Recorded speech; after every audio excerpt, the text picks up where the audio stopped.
Bienvenue à nouveau sur Trading Digital Academy.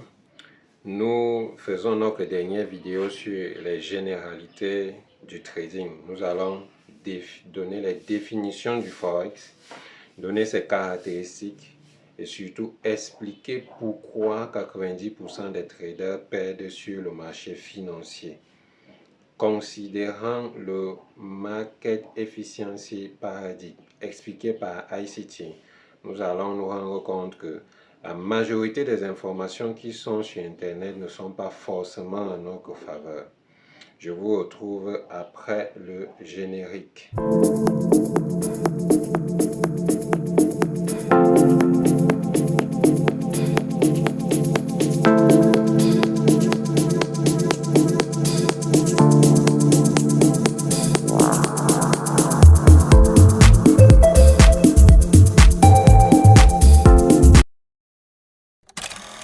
Présentation du marché du Forex, playlist 1. Définition du Forex.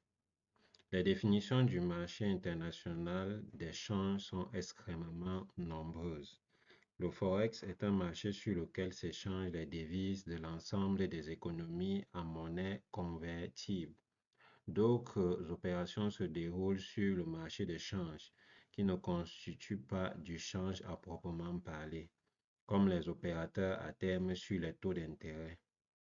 Le marché de change, par définition, est un marché où s'échangent des devises, dont le prix est le taux de change. Le marché de change est le lieu abstrait, non géographique, où s'effectuent des transactions sur les devises, intégrées au plan mondial, impliquant toutes les places financières. Il fonctionne de façon permanente 24 sur 24. Le Forex vient de la contraction de Foreign Exchange, qui signifie marché d'échange en français.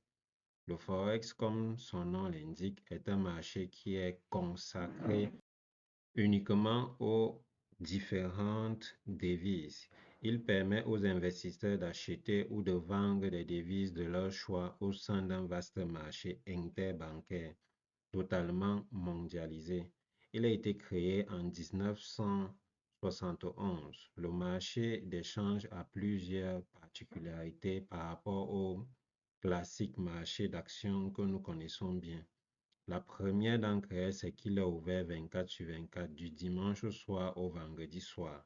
En effet, comme des opérateurs du monde entier interviennent sur ce marché, il se doit d'être ouvert en permanence pour tenir compte des différents fuseaux horaires. Il n'est fermé que le week-end. On peut également définir le marché Forex comme suit. Le Forex est le terme universellement employé pour désigner le marché d'échange sur lequel les devises sont échangées l'une contre l'autre à des taux qui changent sans cesse selon la force de l'offre et de la demande.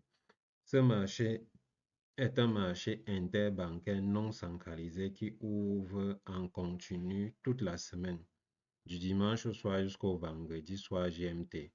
Le marché Forex donne la possibilité de spéculation sur les différentes paires de devises pour les investisseurs particuliers avec un petit capital initial qui varie entre 100 et 500 dollars selon le broker choisi par le particulier.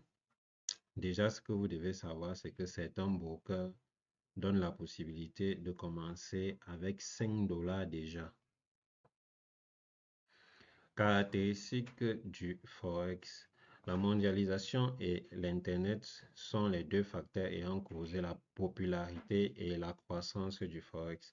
Beaucoup de personnes connaissent le trading Forex, mais peu sont les investisseurs qui comprennent le fonctionnement et les méthodes de prévision sur le marché Forex.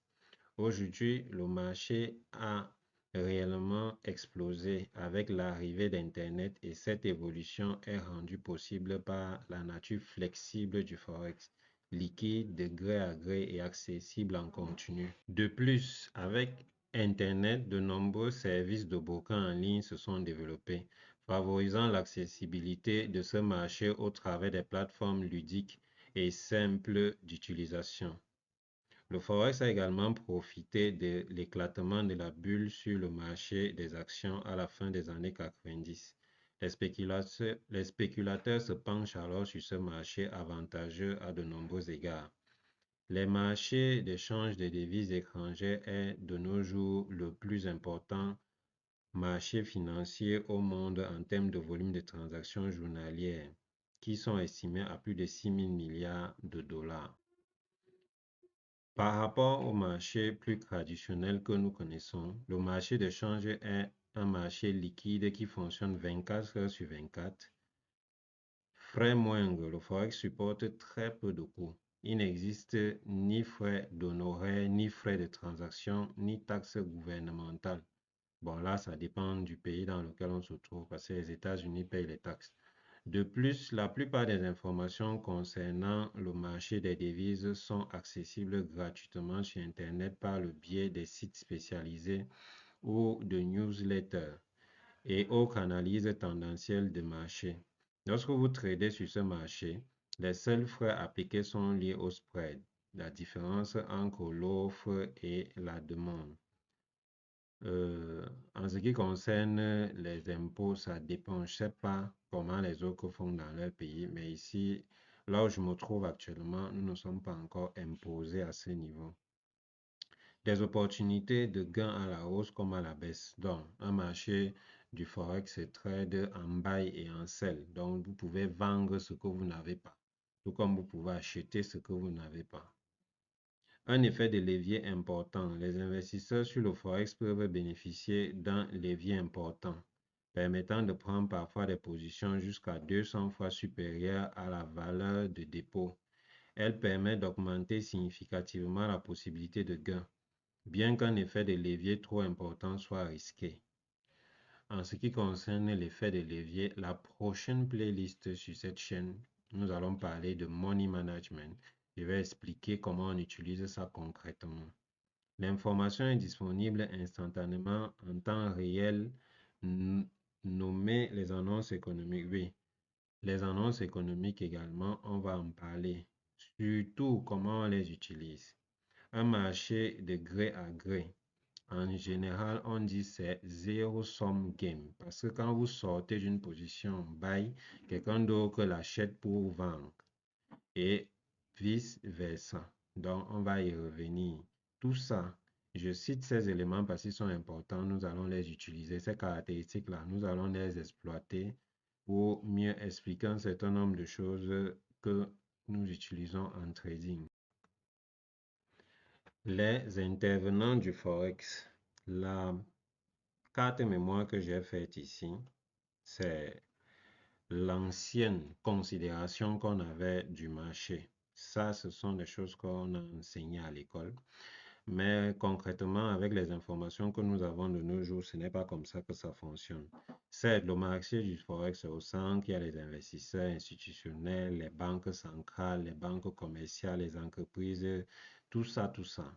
Maintenant, selon ce que ICT a enseigné, nous allons adopter cette façon de penser et tirer des conclusions pour la suite de notre travail sur le trading.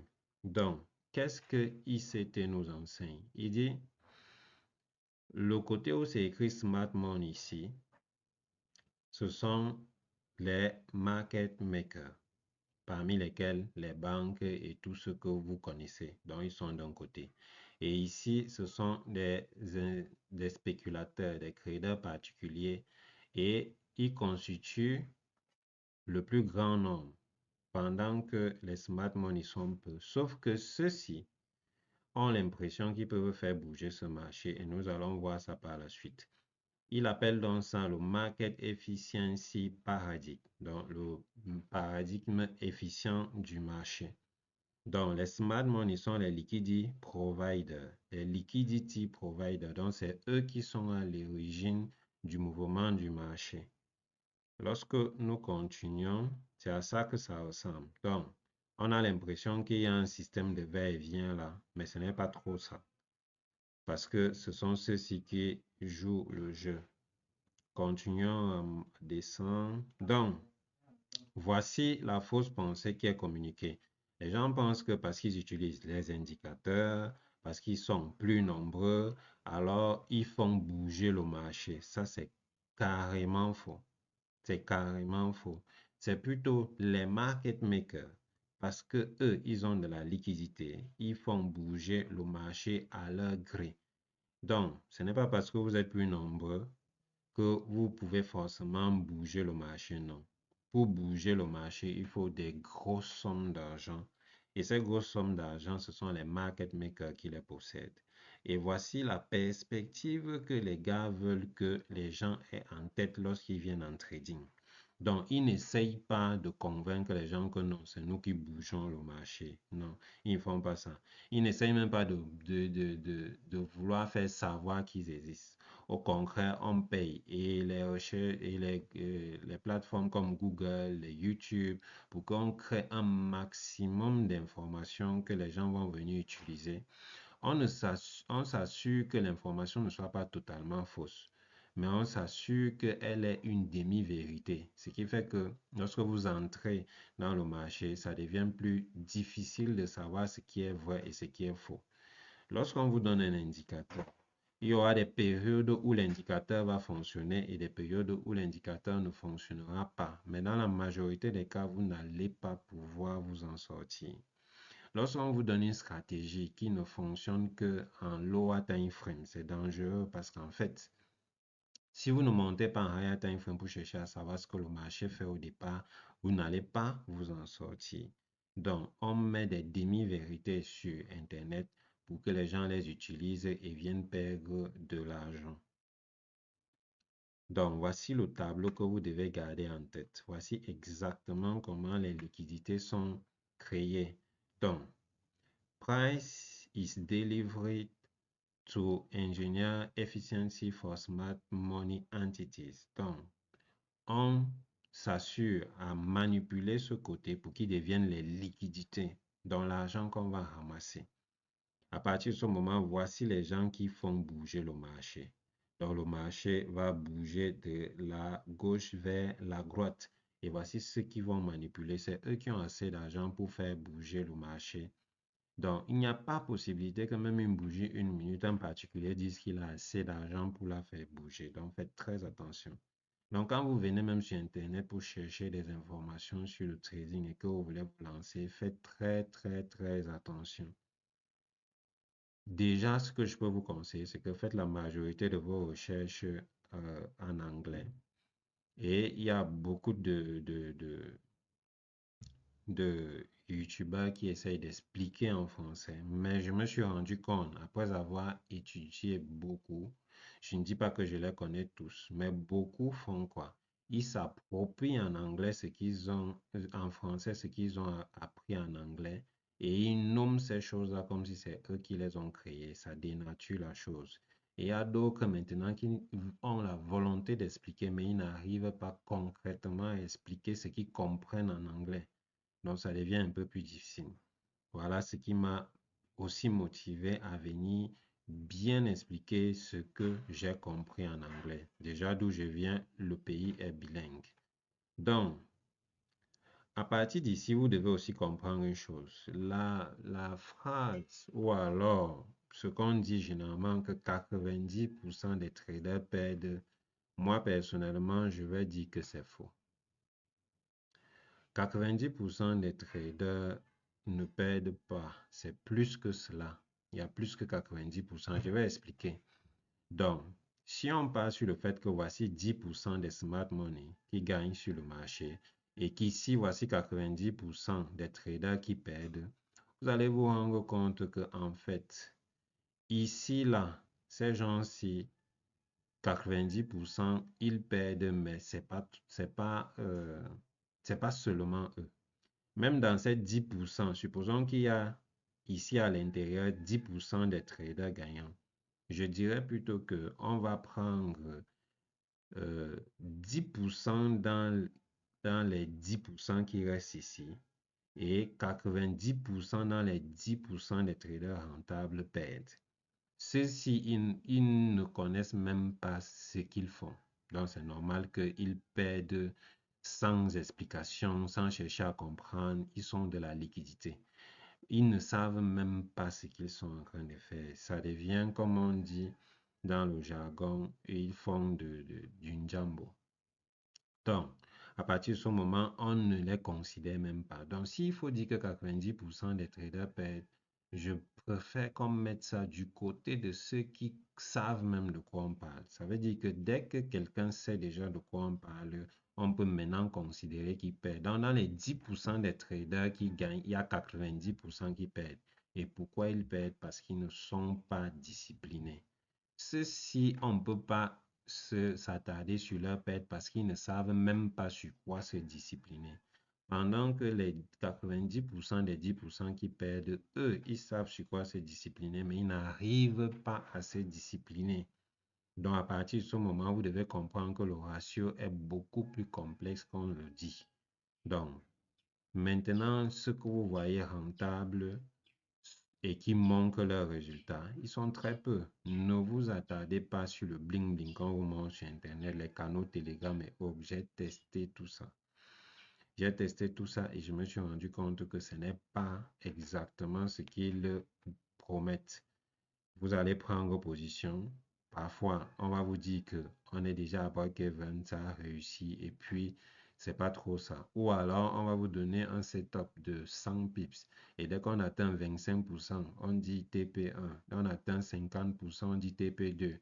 Lorsqu'on atteint 100%, on dit TP3. Mais en principe, lorsque vous regardez le ratio, ce n'est que le ratio de 1 sur 1. Donc, vous avez risqué euh, euh, euh, disons peut-être que 10 $. Dès qu'on arrive à 25% des 10 $, on vous dit TP1. 50% des 10 $, TP2.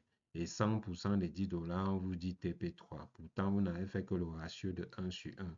Pourtant, une position en trading, c'est censé être minimum le ratio de 3 sur 1.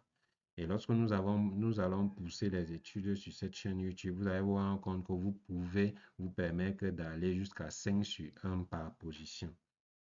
Donc, ce n'est pas de la magie, c'est juste du travail.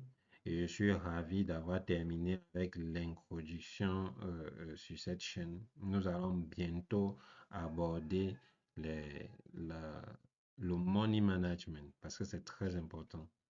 Nous allons venir, nous ne pourrons pas commencer à parler de trading sans d'abord mesurer ce que nous sommes capables de perdre et comment nous pouvons le perdre et comment récupérer ces pertes. Donc, sur ce, je vous dis à bientôt sur votre chaîne de trading.